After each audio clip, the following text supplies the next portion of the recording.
नाज़रीन, प्रोग्राम है in focus और मैं हूं फहाद हुसैन। आज 3 मौज़ूआत पे नाज़रीन गुफ्तगू करेंगे क्योंकि सियासत में बड़ी तेज़ी से डेवलपमेंट्स हो रही हैं। हमें बाज़ औक़ात लगता है कि मामलात जो हैं वो कुछ ठंडे पड़ रहे हैं, लेकिन उस तरह की सूरत हाल जो है वो ज़्यादा लास्ट नहीं करती। तो आज 3 ऐसे मौज़ूआत हैं जो बड़े गर्म भी हैं और उन पे थोड़ा सा तज्ज़िया करने की ज़रूरत है। पहला तो आप अच्छी तरह जानते हैं कि डस्का कलेक्शन का रिजल्ट आ गया है और उसमें PMLN की विक्ट्री हुई है। इसका क्या मतलब है, इसमें बात करेंगे। दूसरा, पीपल्स पार्टी की सेंट्रल एग्जीक्यूटिव कमेटी का जो इजलास है वो जारी है और उससे उस इजलास के अंदर से कुछ खबरें निकल रही हैं, उस पर भी हम बात करेंगे। और तीसरा ये कि काबीना की रीशफल के हवाले से बड़े दिनों से बात हो रही है कि फेडरल गवर्नमेंट जो है, प्राइम मिनिस्टर इमरान खान कुछ नए वुज़रा को लेके आ रहे हैं, वो मामला कहाँ खड़ा है, उससे क्या फ़ायदा होगा, इन तीनों पे बात करेंगे। लेकिन पहले नाज़रीन ज़रा थोड़ा सा देखते हैं कि जो डस्का का इलेक्शन हुआ है इसमें जो रिजल्ट है वो एक बार फिर आपकी याद दहानी के लिए PMLN की जो उम्मीदवार है उन्होंने तकरीबन 1,10,000 से चंद ज़्यादा वोट लिए, 1,10,075, और पाकिस्तान तहरीक इंसाफ के जो उम्मीदवार थे उनके जो है वो 93,000 जो है वो रिजल्ट है। अच्छा, यानी कि तकरीबन 16,500 17,000 के करीब जो है वो लीड थी। ये लीड काफ़ी है और उसकी वजह यह है कि जो डस्का में जो इलेक्शन हुआ था चंद माह पहले, जहां पे तमाम तर गड़बड़ हुई थी, उसमें कहा यह जा रहा था और PTI का यह दावा था कि वो ये इलेक्शन जीत रहे हैं और वो बहुत ही यानी कांटे का मुकाबला है। ये 16-17,000 की लीड जो है ये कांटे का मुकाबला नहीं है, लेकिन इसके अंदर कुछ इंपॉर्टेंट पहलू हैं जिसमें हमें बात करनी है। तो पहला तो ये कि जो मुझे इसमें से नाज़रीन 5 ऐसे लेसन्स हैं जो मैं अखज़ कर सकता हूं इस इलेक्शन से।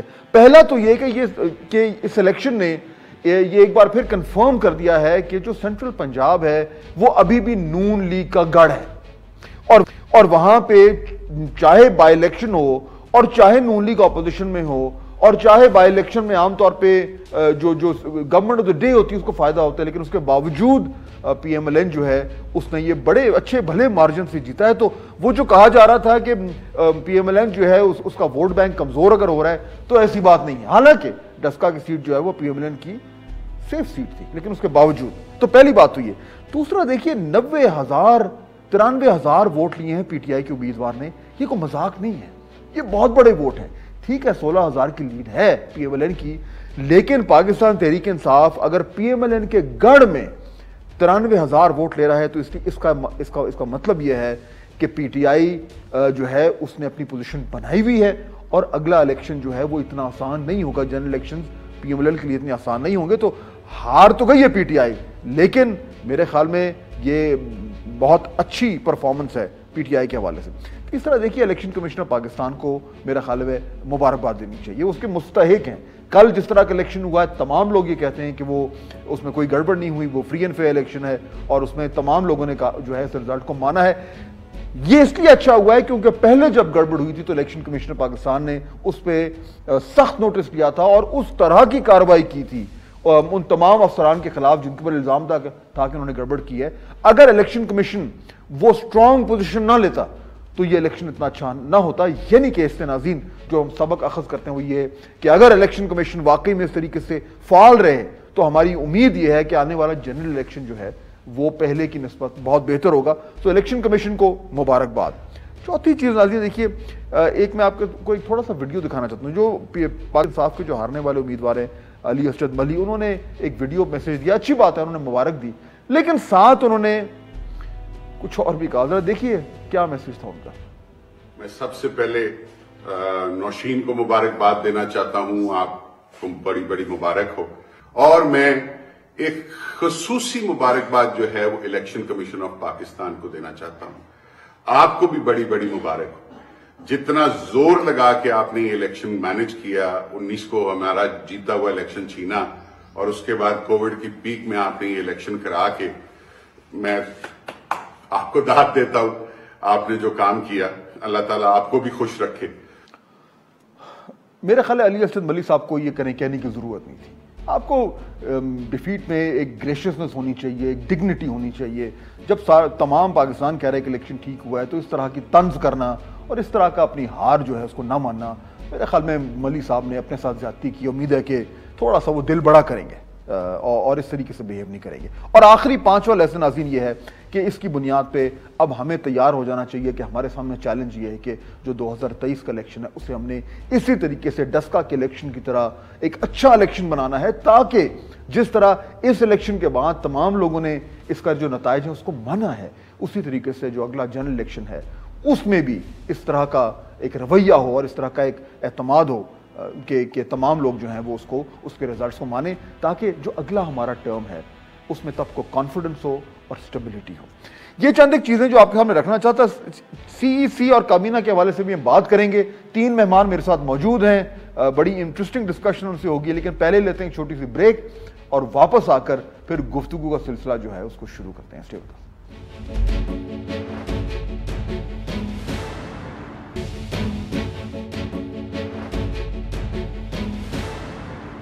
नाज़रीन, ब्रेक के बाद खुशामदीद। 3 मेहमान मुझे ज्वाइन कर रहे हैं, उनका तारुफ कराता हूं। जनाब अली मोहम्मद खान साहब पाकिस्तान तहरीक इंसाफ के मरकजी रहनुमा है, वज़ीर मुमलिकत में बराए पार्लिमानी अमूर। मेरी दूसरी मेहमान है शाइस्ता परवेज साहिबा, पाकिस्तान मुस्लिम लीग नून से उनका ताल्लुक है। और मेरी तीसरी मेहमान है जनाब शर्मिला फारूकी साहिबा, रहनुमा है पाकिस्तान पीपल्स पार्टी की। आप तीनों का बहुत शुक्रिया।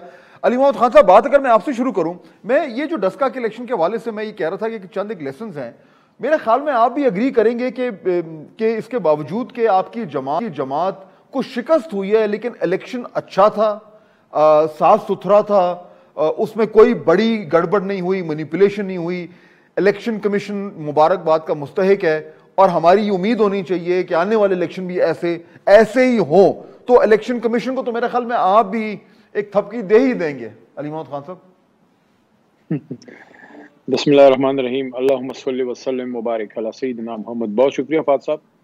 सबसे पहले तो जो सबसे ज़्यादा खुशी की बात यह है कि बड़ा खूनी इलेक्शन था पिछला जो हुआ, और उसमें जो शहादतें हुई हैं दोनों तरफ से, जो लोग उसमें फौत हुए, तो at the end of the day आज देखें ना, आज उन घरों में हमेशा के लिए मातम है जहाँ वो फौत हो गई हैं, वो शहादतें जो हुई हैं, तो उनके साथ हमदर्दी का इजहार करते हुए शुक्र अल्हम्दुलिल्लाह कि इसमें कम अज़ कम उस तरह का कोई वाक़या नहीं हुआ। अल्लाह ने करम किया है, पीसफुल इलेक्शन हुआ।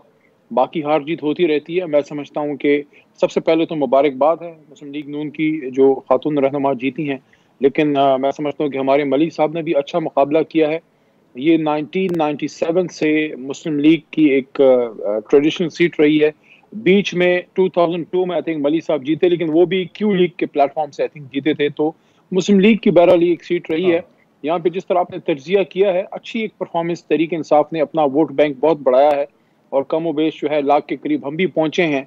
मैं समझता हूँ हमें जीतना चाहिए था। मैं आज भी कहता हूँ हमें जीतना चाहिए था, क्योंकि हमारी हुकूमत है और साथ साथ ये है कि वहाँ पे एक इंसेंटिव होता है सिटिंग गवर्नमेंट का, गैस बिजली वगैरह, रोडें, इस तरह की चीजें अपोजिशन के लोग तो नहीं कर सकते, क्योंकि अभी भी ये मेंबर साहिबा नहीं कर सकेंगी। मलिक साहब शायद अब भी इलेक्टेड ना होते हुए वहां लोग के काम कर सकें। तो एक फैक्टर था जो हमारे हक में था, लेकिन शायद इसी में अल्लाह की कोई रजा थी। मलिक साहब ज्यादा उसमें सेटिस्फाइड अभी भी नहीं है, उनकी कुछ चीजें ऐसी होंगी, लेकिन मैं समझता हूँ कि ओवरऑल पीसफुल इलेक्शन हुआ है और अवाम के मैंडेट को तस्लीम करना चाहिए। हमने बहुत बड़ा वहाँ अल्हम्दुलिल्लाह वोट बैंक हमारा बहुत बड़ा है और वी आर होपफुल इंशाल्लाह कि 2023 के इलेक्शन में यहाँ से तहरीक इंसाफ यहाँ से भी सीट इंशाल्लाह निकालेगी, क्योंकि जनरल इलेक्शन के डायनामिक्स जो है वो डिफरेंट होते हैं। और यहाँ पे जो हमारे मुस्लिम लीग नून के जो मेंबर साहब फौत हुए थे, तो उनका एक फैक्टर होता है, कोई मेंबर इनकम्बेंट मेंबर फौत हो जाए तो एक सिंपैथी फैक्टर जरूर प्ले करता है। बहरहाल मैं समझता हूँ सख्त मुकाबला हुआ है, हमारी तहरीक इंसाफ ने अच्छा मुकाबला किया है और मैं अब भी ये समझता हूँ कि हमें जीतना चाहिए था। बहरहाल इसी में कोई अल्लाह की रजा है, लेकिन अच्छी बात यह है कि पीसफुल इलेक्शन हुआ है।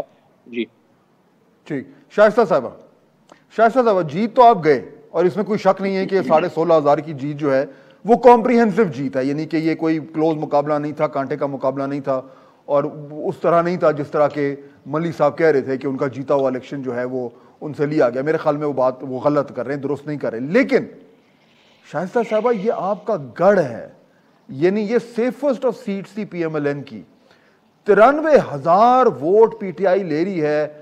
परेशान होना चाहिए मुस्लिम लीग नून को थोड़ा सा। बिस्मिल्लाहिर्रहमानिर्रहीम। शुक्रिया फहद।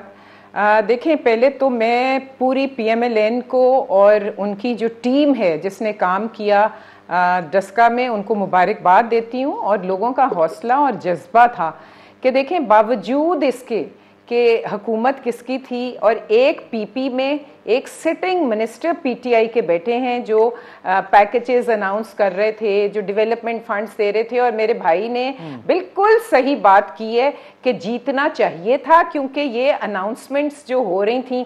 लेकिन उसके बावजूद देखें कि लोगों ने इनका नैरेटिव बाय नहीं किया कि ये क्या करेंगे, क्योंकि उन्होंने इनकी पिछली जो 2.5-3 साल की जो डिलीवरेंस है, गवर्नेंस है और जो वादे हैं वो देखें कि वो क्या हुए, तो उन्होंने नहीं परवाह की और उन्होंने वफा 90,000 वोट दिया। लेकिन शायद साहब मैं भी एंगल कह रहा हूं, 90,000 वोट बहुत है। देखें, बहुत वोट है और ठीक है, ये हमें देखना चाहिए। लेकिन आप ये भी देख लें कि कभी ऑपोजिशन इस तरह सीटें नहीं जीती जिस तरह जहां जहां इलेक्शंस हुए हैं। यहां तो खैर इनको मिल गए, लेकिन बाकी जगह पे तो इनकी जमानतें जब्त हुई हैं जी। कराची से लेके पेशावर तक देख लें, इनके घर में नौशेरा में घुस के वो सीट इनके हाथों से छीनी गई है। तो पॉइंट ये नहीं है फहद, पॉइंट ये है कि हम जो कहते हैं आज वो विंडिकेट होता है जो हम कहते हैं कि हम 2018 की इलेक्शन जीते हुए थे। आरटीएस खराब हुई, फॉर्म 45 नहीं मिले, पोलिंग एजेंट्स को उठा लिया गया। इसीलिए अब इलेक्शन रिफॉर्म्स इतने जरूरी हो गए। अल्लाह का फजल है कि उस आपने, आपके मीडिया ने वो तमाम चीजें जो डस्का में हुई वो लोगों को दिखाई कि किस तरह पोलिंग एजेंट्स गायब हो गए, किस तरह धुंध छाई रही। तो शुक्र है कि वो जो धुंध वाली अबर आलू ये तो अप्रिशिएट करें। हाँ, लेकिन शायद साहब ये तो अप्रिशिएट करें कि Pakistan Tehreek Insaf government, sitting government है, इलेक्शन हारी है, लेकिन मान रही है। कोई नहीं कह रहा गड़बड़ हुई है, एक्सेप्ट वो 2-3 लोग हैं वो कह रहे हैं, लेकिन बाकी लोग कह रहे हैं कि ठीक है, अच्छा हुआ। फहद कैंडिडेट कह रहे हैं कि हमारी जीती हुई जीत को इन्होंने हार में बदल दिया, तो मतलब कि वो ये क्या पैगाम दे रहे हैं। दूसरी बात फहद, मैं एक बात जरूर कहूंगी कि देखें, हुकूमत में है ना, इनका फर्ज बनता है कि ये उन लोगों को कफीरे पहुंचाएं किरदार जिन्होंने इलेक्शन में पोलिंग एजेंट्स गायब किए। वो कौन लोग मुलव्वस थे, जब तक उनको सजा नहीं मिलेगी, जब तक जजा सजा का निजाम नहीं होगा, आने वाली इलेक्शंस नहीं हो सकती ट्रांसपेरेंट। थोड़ा सा आगे चलते हैं, फिंगर पॉइंट तो आपका पॉइंट आ गया, मैं इस पे बात करता हूं, मैं इस पे बात करता हूं, थोड़ा सा आगे तो मैं जरा शर्मिला साहब को भी इन्वॉल्व कर लूं। अच्छा शर्मिला साहब, पंजाब का इलेक्शन था, पीएमएलए ने जीत गई और ऐसे वक्त पे जीती है ये सीट जब पीडीएम जो है उसका तकरीबन उसकी तदफीन हो चुकी है, और अगर वो कसर रह गई थी तो आज जो खबरें आ रही हैं जो आपकी जमात की जो सीईसी हो रही है उसमें, और वो खबरें मेरे ख्याल दुरुस्त ही होंगी क्योंकि अभी तक उसका कोई डिनाइल तो नहीं आया कि वो जो शो कॉज नोटिस दिया गया था पीएमएलएन की तरफ से आपकी जमात को, आज बिलावल भुट्टो जरदारी साहब ने उस शो कॉज फाड़ के फेंक दिया है। यानी उसका यानी वो उस नोटिस को फाड़ के फेंकने का जो मकसद है, और के उससे तो ये लगता है ना कि बड़ा यानी हकारत से उस तमाम तर मामले को देखा गया। तो मेरे ख्याल में जो कसर रह गई थी वो तो खत्म हो गई है, लेकिन पंजाब में पाकिस्तान पीपल्स पार्टी की इररेलेवेंस उसी तरह बरकरार है। जाहिर बात है कि खबरें मुख्तलिफ जराए से चलती रहती हैं, लेकिन इस वक्त जो सेंट्रल एग्जीक्यूटिव कमेटी का इजलास है वो जारी है, और जैसे ही इजलास खत्म होगा तो उसके बाद प्रेस कॉन्फ्रेंस के जरिए तमाम जो फैसले वहां पर हुए हैं उसके बारे में सबको इतला दी जाएगी। जहां तक शोकॉज नोटिस का फाड़ के फेंकने का ताल्लुक है, ऐसी किसी किस्म की कोई बात नहीं है। हम कोई किंडरगार्टन में तो बैठे नहीं हैं, लेकिन एक चीज तो हमने पहले दिन से बिल्कुल आया कर रखी थी कि पीएमएलएन का पीडीएम के प्लेटफॉर्म पे बैठ के हमें शो कॉज देना इज इलीगल। ये कोई कॉन्स्टिट्यूशन तो है नहीं, ना ये कोई जमात तो है नहीं कि विद इन द पार्टी हम एक दूसरे को शो कॉज नोटिस दे रहे हैं। ये एक मुख्तलिफ जमात है, पीपल्स पार्टी मुख्तलिफ जमात है। बेहतर ये होता, जो सही तरीक़ेकार है, जो जमहूरी तरीक़ेकार है, वो ये होता कि पीडीएम में बैठ जाते, जो भी इख्तलाफात हैं उसके ऊपर डिलिबरेट कर लेते, एक दूसरे से गिले शिकवे कर लेते और वो मामलात वहीं पर तय हो जाते। इट्स वेरी अनफॉर्चुनेट कि इस बात को इस नहज पे लेके आना पड़ा कि शो कॉज नोटिस इशू हो रहे हैं, प्रेस कॉन्फ्रेंसेस या टेलीविजन टॉक शोज के जरिए एक दूसरे पे लेकिन अब तो ये मामला खत्म नहीं हो चुका है ना, इसमें कोई आपकी तरफ से कोई शक व शुबा तो नहीं रह गया ना, पीडीएम की कहानी खत्म हो चुकी है, नहीं, ये तो क्लियर है। बात साहब, मैं इस बात I will beg to disagree with you on this. देखिए, पीडीएम जो है वो पीपल्स पार्टी की एक बहुत बड़ी कामयाबी है और ये पीपल्स पार्टी का लगाया हुआ पौधा है जिसको हमने बड़ी मेहनत से नर्चर किया। तमाम जमातों को एक प्लेटफॉर्म पे लेकर आना, 26 नकाती एजेंडा करना, जॉइंट कॉज को आगे लेके चलना, फिर जलसे जुलूस करना और इस बात पे पीडीएम के तमाम शुरा को कायल करना कि इस्तीफे नहीं देने चाहिए, मैदान खुला नहीं छोड़ना चाहिए।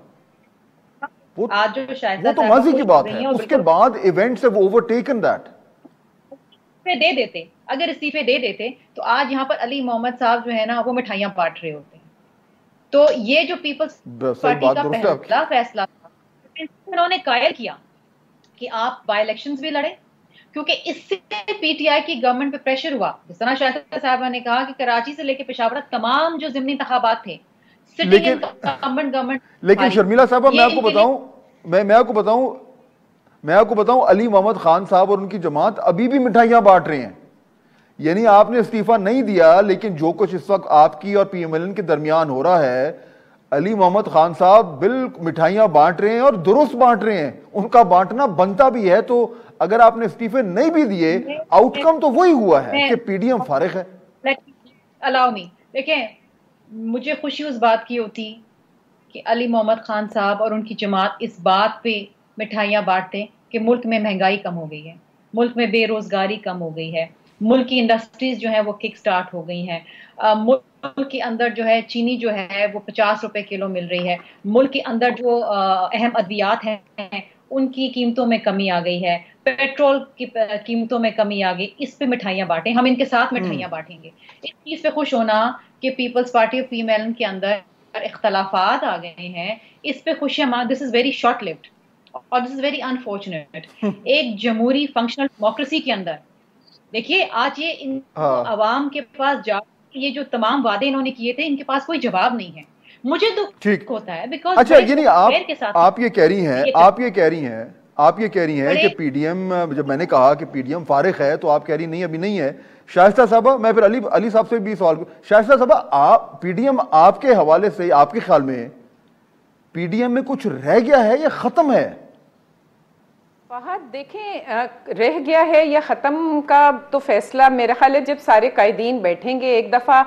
मेरी ख्वाहिश, क्या तमाम सियासी जो वर्कर्स हैं उनकी ये ख्वाहिश है, क्योंकि ये जो बनी थी, जो इत्तेहाद बना था, इसमें लोगों की बड़ी तवक्कुआत हैं, ये लोगों के बड़े मसाइल का उनको एक उम्मीद नज़र आई थी। तो आई वुड विश के अल्लाह करे एक दफ़ा पीडीएम बैठे ज़रूर, क्योंकि ये एक बाहमी इत्तेमाद था जिसकी वजह से ये बना था और इसका एक गवर्निंग स्ट्रक्चर था, एक फ्रेमवर्क था, एक ऑब्जेक्टिव्स थे। तो वी वुड लाइक कि ये एक दफा जरूर बैठें और इंस्टेड ऑफ जो हमारी जो कहते हैं ना कि डर्टी लिनन वो पब्लिक में धोने के बजाय एक दफा हम वहां बैठ के प्लीज। लेकिन मेरी फहद, मेरे भाई से एक रिक्वेस्ट है कि इन्होंने उन 2 बच्चों की शहादत का अफसोस किया था।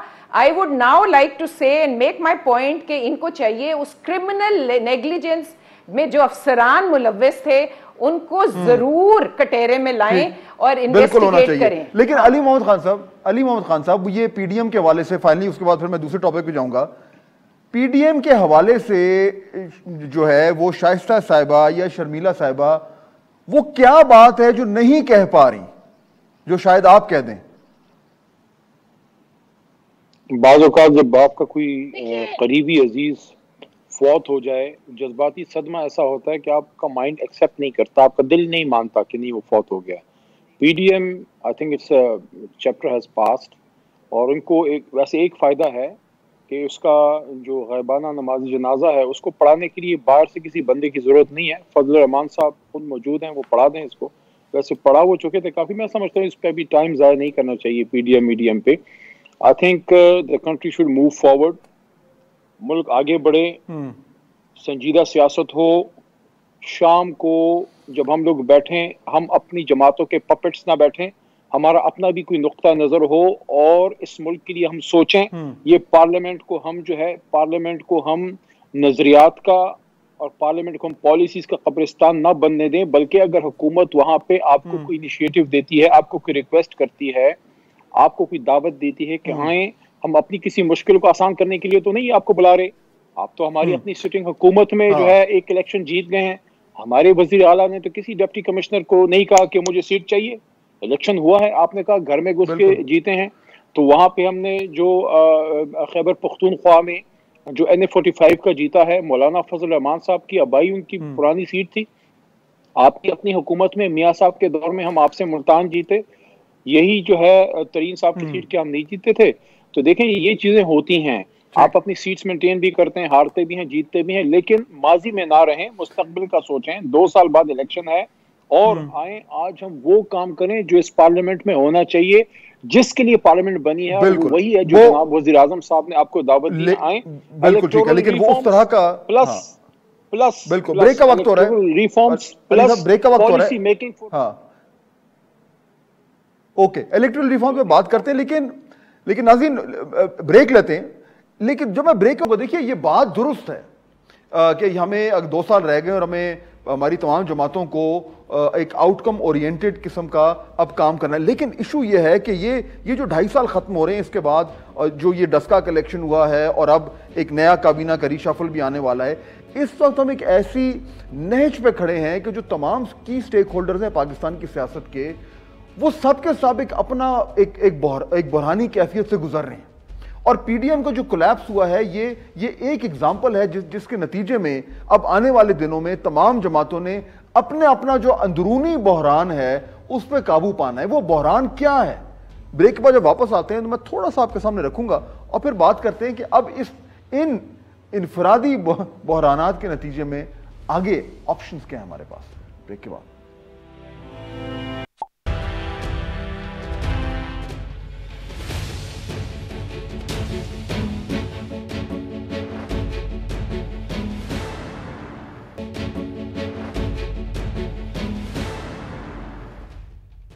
नाज़रीन, ब्रेक के बाद खुशामदीद में बात कर रहा था कि इस वक्त हम एक ऐसे स्टेज पे पाकिस्तानी सियासत खड़ी है जहां पे जो मेन स्टेक होल्डर्स हैं वो सब के सब जो है वो अपने उनको बहरान जो है वो इफेक्ट करें। मिसाल के तौर पर बिल्कुल मैं मुख्तसरन आपके सामने रखता हूं, फिर हम मेहमानों से इसी पे बात करते हैं। देखिए, PMLN ने कल सीट जीती है, लेकिन PMLN के अंदर एक अंदरूनी बहरान मौजूद है। एक तरफ उनका हार्ड लाइन नैरेटिव है, एक तरफ उनका जो है वो मुफाहमती नैरेटिव है।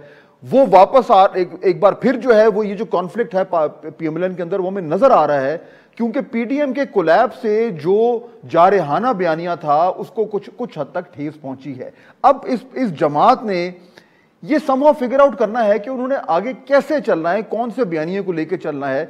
देखिए, इसमें पहले इसी हल्के में पहले मरियम साहिबा ने भी कैंपेनिंग की, इस बार हमजा साहब जो है हमजा शहबाज शरीफ उन्होंने भी की, वो अब खुद एक्टिव हो गए हैं। तो ये मुख्तलिफ एक अंडर करंट्स हैं जिसको PMLN ने संभालना है और फिगर आउट करना है कि नेक्स्ट इलेक्शन में किस तरीके से उन्होंने लेके जाना है। पाकिस्तान पीपल्स पार्टी का एक अपनी बहरानी कैफियत है जो आज CEC में हो रहा है। पीडीएम को लेके चले, नहीं चल पाया, टूट गए, डील हुई, नई डील हुई, एक तासुर बन गया कि एस्टैब्लिशमेंट के करीब हैं। पंजाब में जो है वो उनकी पॉपुलर पॉलिटिक्स ट्रैक्शन नहीं ले रही। क्या करना है पाकिस्तान पीपल्स पार्टी ने, उनकी तर्ज सियासत किधर जानी है, ये बड़ा इशू है, इसको फिगर आउट करने की जरूरत है। पाकिस्तान तहरीक इंसाफ का एक बहुत बड़ा बहरान, मेन इलेक्शंस हार रहे हैं, परफॉर्मेंस हो नहीं रही है, एक और कैबिनेट रीशफल होने जा रहा है, कंफ्यूजन है गवर्नमेंट के अंदर, डायरेक्शन नजर नहीं आ रहा, लेकिन अभी भी पॉपुलर जमात है। क्या करना है अगले 2 साल PTI ने, बहुत बड़ा एक सवालिया निशान है उनके ऊपर। और आखिरी स्टेक होल्डर नाजरीन एस्टैब्लिशमेंट है। वहां भी मेरे ख्याल में ये सोच है कि अब किस तरीके से ये जो पाकिस्तानी सियासत का शिराजा जो बिखर रहा है, इसका क्या बनेगा। तो ये चारों तरफ ये कंफ्यूजन है, नहीं होनी चाहिए। टाइम हमारे पास 2-2.5 साल हैं, जनरल इलेक्शन आने हैं। क्या इसी तरह का इंस्टेबिलिटी कंफ्यूजन जो है वो आगे भी चल रही है, या can we get our act together? Shaista साहिबा, can we get our act together? Fahad, I feel के बहुत रिस्पॉन्सिबिलिटी जो है वो गवर्नमेंट के कंधों पे आती है। ऑपोजिशन का काम तो निशानदेही करना है, हर इशू को उठाना है, और जो इनकी इनकॉम्पिटेंस है, जो इनकी मिसमैनेजमेंट है, जो करप्शन है, जो न्यूपोटिज्म है, जो कॉन्फ्लिक्ट ऑफ इंटरेस्ट के लोग वहां बैठे हैं, और जो कोई डायरेक्शन और विजन ही नहीं नजर आ रही, एक कंफ्यूजन। लेकिन आपने पहले अपना कंफ्यूजन भी तो दूर करना है ना। देखें, नहीं पहले तो आपकी जमात ने अपना कंफ्यूजन दूर करना है। देखें फहद, हमारी, अगर आप इसको कंफ्यूजन कहते हैं, अगर पीडीएम की जमातों की पीपल्स पार्टी ले लें या पीएमएलएन ले लें, तो इस कंफ्यूजन के बावजूद लोगों ने उनके नैरेटिव को बाय किया है, वोट को इज्जत देने की को पॉपुलर हुआ है। और क्या बात पीडीएम कर रही थी कि आईन और कानून की बालादस्ती हो, रूल ऑफ लॉ हो, अपनी हदूद में रह के काम करें, वोट जिसको डालें उसका वोट निकले। तो क्या ये सब कुछ मांगना गलत है? क्या ये हमारा कॉन्स्टिट्यूशन नहीं कहता? मांगना ठीक था, तो फिर मेरी बात सुने। अब चाहे, लेकिन देखें, चाहे अब we were 10 different parties with different manifestos with different ideologies, तो इसमें क्या हो गया? हम कराची में पीपल्स पार्टी हमारे सामने खड़ी है, नौशेरा में एनपी खड़ी थी। मेरा नुक्ता ये है, देखिए एक डिबेट है गवर्नमेंट और ऑपोजिशन के दरमियान, जी बिल्कुल, एक डिबेट है पीडीएम की जमातों के अंदर, देखिए, और एक डिबेट है पीएमएलएन के अंदर। देखिए पीएमएलएन के अंदर भी कुछ लोग हैं जो समझते हैं कि पाकिस्तान पीपल्स पार्टी का नुक्ता ये ठीक है कि पंजाब में अगर गवर्नमेंट मिल रही है तो ले लेनी चाहिए, लेकिन उतना ही इंपॉर्टेंट एक और स्कूल ऑफ थॉट है आपकी जमात में जो कहता है हमें पंजाब की गवर्नमेंट के करीब ही नहीं जाना चाहिए। ये तजादात आपकी जमात के अंदर मौजूद हैं। देखिए फहद, आई फील कि जब पार्टीज बहुत बड़ी हो जाएं और there is democracy in the parties also, और ये तो एक हुस्न है कि सबके डिफरेंसेस हैं, बट अल्टीमेटली किसका बयानिया चलता है, अल्टीमेटली लोग किसको फॉलो करते हैं, we need to see that in the parties. और मैं आपको एक बात बताऊं कि जो इस वक्त कंफ्यूजन है वो गवर्नमेंट में नजर आ रही है। चलो मैं उस पर बात करता हूं, मैं उस पर भी बात करता हूं, उस पर बात। शर्मिला साहबा, confusion within the Pakistan Peoples Party, Sindh को आपने रख लिया, पीडीएम जो है उसका कोलैप्स में पीएमएलएन का कहना है कि आपका बहुत बड़ा रोल है, पीडीएम फारिग हो गई, उससे आपको भी नुकसान हुआ है, नेट गेन आपकी जमात को पावर पॉलिटिक्स के हवाले से कुछ हुआ हो, परसेप्शन वाइज आपको नुकसान पहुंचा है। पाकिस्तान पीपल्स पार्टी की 2023 के जनरल इलेक्शंस के लिए सियासी स्ट्रैटेजी क्लियर नहीं है, कंफ्यूजन है, कैसे दूर करेंगे अपनी जमात के अंदर जो कंफ्यूजन है? पहले तो मैं let me very categorically deny this कि किसी किस्म की कोई कंफ्यूजन पीपल्स पार्टी के रैंक्स और फाइल के अंदर नहीं है। We are very clear. अगर आप 20 सितंबर 2020 का बयानिया और जो प्रेस रिलीज जो पीडीएम जिसमें इसका इनकाद हुआ ऑल पार्टीज कॉन्फ्रेंस पे, वो अगर आप पढ़ें तो उसमें जो एक आखिरी नुकात है उसमें ये लिखा है कि ये जमातें तमाम जमहूरी और आईनी इख्तियारात और तरीक़ेकार विद इन और आउटसाइड द पार्लियामेंट बरोए कार लेकर आएंगी, जिसके अंदर नो कॉन्फिडेंस मोशन भी मौजूद है, और एक मुनासिब वक्त के ऊपर इस्तीफे देंगी जिसका लायमल तय किया जाएगा। अच्छा, अब मैं जो आर्ग्यूमेंट देना चाह रही हूँ वो ये है कि देखिए, पहले भी इस्तीफों की बात आई, हमने इनको कायल किया, ये डस्का के इलेक्शन जीते, हम कराची के इलेक्शन जीते, ये मानसेरा का हारे, मतलब इनके लिए बहुत बड़ा धचका था। दूसरी चीज ये है, हमने भी कहा था कि हम नो कॉन्फिडेंस मोशन लाना चाहते हैं, हम पंजाब में भी लाना चाहते थे, पीएमएलएन नहीं राजी हो रही थी, हम तो कह रहे थे इनको कि हमजा को बना दें आप वजीर आला पंजाब। लेकिन मेरा नुक्ता है कि वो पीडीएम तो खत्म हो गया ना, अब आप पीएमएलएन से अपना मवाजना ना करें, अब आपकी दौड़ अकेले है। लेकिन वो दौड़ है क्या है, अब यानी सिंध के अलावा तो कोई दौड़ नहीं है। कंफ्यूजन तो ये है असल में। नहीं, कोई किसी किस्म की कोई कंफ्यूजन नहीं है। देखिए मसला क्या है कि ये बेशक मिठाइयां बांट लें कि पीडीएम के अंदर दरार आ गया, मुझे बताइए कि क्या ये अपनी कॉन्स्टिट्यूएंसीज में जाके अपने वोटर्स को एड्रेस कर सकते हैं? ये पिछले 3 सालों में इनके बात करिए, पीएमएलएन की या गवर्नमेंट की? 7वां चेयरमैन बदला है इन्होंने एफबीआर का। पाकिस्तान की तारीख में पहली बार हुआ है कि मुसलसल पिछले 3 साल से FBR has failed to achieve its target. Pakistan Bureau Statistics की रिपोर्ट उठा के देख लें पिछले हफ्ते। मैं इस पे आता हूं। फूड इन्फ्लेशन, मैं गवर्नमेंट की परफॉर्मेंस पे आता हूं। मुझे बताइए मैं गवर्नमेंट की रमजान परफॉर्मेंस पे आता हूं, मैं उस पे आता हूं, किस मैं तरीके उस पे आता से ये हूं। ब्रेक का वक्त भी हो रहा है, लेकिन मैं समझ ये गया। अभी देखिए वो पॉइंट वो है कि मैं चाह रहा था कि आप थोड़ा अपनी जमात के हवाले से हमें भी बताएं कि अब क्योंकि पीडीएम फारिग है और आपकी दौड़ अकेले है, तो वो दौड़ आपको कहां लेके जा रही है। जहां तक ताल्लुक है गवर्नमेंट का, तो वो जिस तरह मैंने शुरू में कहा था कि गवर्नमेंट के अंदर जो बड़ा कंफ्यूजन है अली मोहम्मद खान साहब, वो ये है कि अब ये तमाम तर मामला जो जहां पे आप खड़े हैं, उसका जो एक सोल्यूशन नजर आ रहा है कि जी एक बार फिर काबीना को रीशफल कर दो। मेरे ख्याल में वो अनाउंसमेंट आने ही वाला है, खबरें कुछ चलनी शुरू हो गई हैं, बड़े बड़ी मिनिस्ट्रियां चेंज हो रही हैं, इंफॉर्मेशन में जो है नए लोग आ रहे हैं। लेकिन अली मोहम्मद खान साहब, अगर काबीना को रीशफल करना ही हल था इस परफॉर्मेंस के तो फिर ये तो काम पहले ही हो चुका होता। तो ये बड़ा प्रॉब्लम है कि काबीना से का जितना मर्जी बड़ा रीशफल कर दें, इससे क्या फर्क पड़ेगा। नज़ीम ब्रेक लेते हैं, ये सवाल मैं छोड़ के जा रहा हूं अली मोहम्मद खान साहब के पास। वापस आते हैं तो पूछते हैं कि कौन लोग नए आ रहे हैं और उनके आने से क्या फर्क पड़ेगा। ब्रेक के बाद।